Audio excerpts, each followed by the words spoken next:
Shalom adik-adik pelajar KKPS yang dikasihi Tuhan, dimanapun kita berada. Pada saat ini kita akan mendengarkan kebenaran firman Tuhan. Tapi sebelum kita mendengarkan firman Tuhan, marilah kita berdoa. Tuhan, terima kasih untuk hari ini. Engkau memberikan kami kesempatan untuk mendengarkan kebenaran firman-Mu. Biarlah ya Tuhan, Engkau yang menjaga kami, Engkau juga yang mengajari kami, sehingga firman yang hendak kami dengarkan boleh kami mengerti dan tinggal dalam hati dan pikiran kami dan berkuasa dalam kehidupan kami untuk menggerakkan hati dan pikiran kami, memberikan kami kekuatan dan memberikan kami keteguhan dalam iman kami bahwa Tuhan menjaga kami. Terima kasih Bapa di sorga, berfirmanlah ke tengah-tengah kami telah siap untuk mendengarkan kebenaran firman-Mu. Amin. Adik-adik yang dikasihi Tuhan, firman Tuhan bagi kita yaitu dari Yakobus 5 ayat yang ke-14. Demikian firman Tuhan. Kalau ada seorang di antara kamu yang sakit, baiklah ia memanggil para penatua jemaat supaya mereka mendoakan dia serta mengolesnya dengan minyak dalam nama Tuhan. Amin. Demikian firman Tuhan.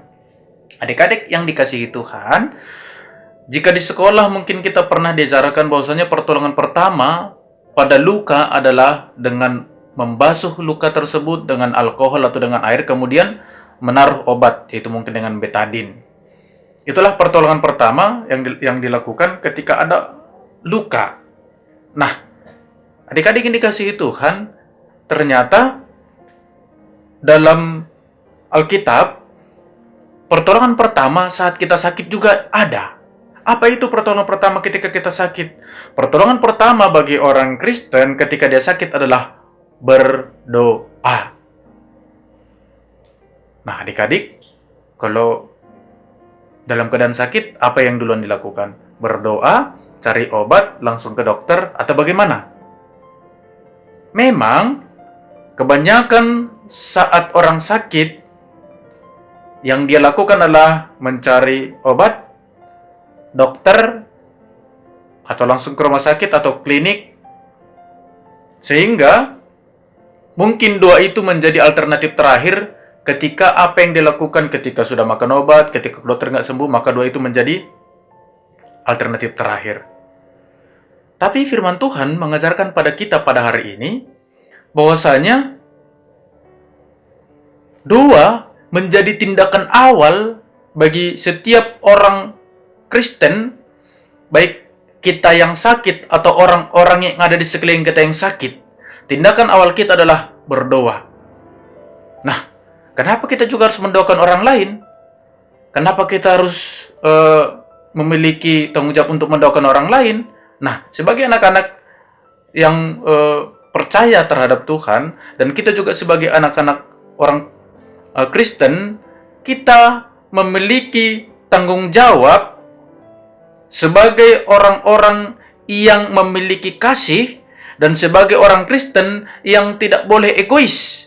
Sebab kita sebagai orang percaya memiliki sebuah tanggung jawab untuk mendoakan orang lain. Yaitu mendoakan orang yang sakit, siapapun itu. Jadi kita tidak boleh egois. Sebab kita orang Kristen itu harus memiliki kepedulian.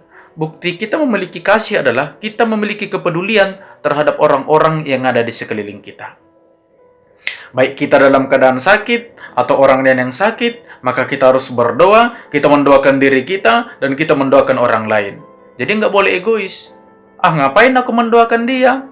Kan dia bukan keluargaku, kan dia bukan siapa-siapaku. Saudara yang dikasihi Tuhan, kita sebagai orang Kristen harus mendoakan semua. Maka ada disebutkan doa syafaat. Jadi kita nggak boleh hanya berdoa untuk diri kita sendiri. Bahkan kita berdoa untuk bangsa dan negara kita. Berdoa untuk seluruh dunia ini. Dan sikap kita sebagai anak-anak Tuhan adalah mendoakan siapapun. Baik kita, baik tetangga kita, baik ayah ibu kita. Mendoakan mereka jika dalam keadaan sakit. Kita berdoa untuk kita berdoa untuk orang lain. Nah, adik-adik yang dikasihi Tuhan, inilah yang menjadi sebuah pembelajaran pada kita pada hari ini bahwasanya ternyata pertolongan pertama pada orang yang percaya saat dia sakit adalah berdoa. Jadi kalau saat ini kan kita nggak boleh berkunjung. Kalau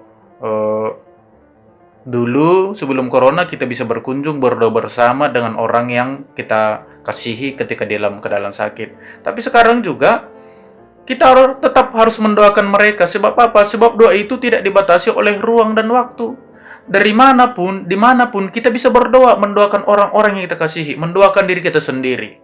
Kan dalam firman Tuhan disebutkan di sini bahwasanya jika ada orang yang sakit di antara kamu, maka hendaklah kamu memanggil penatua. Artinya apa?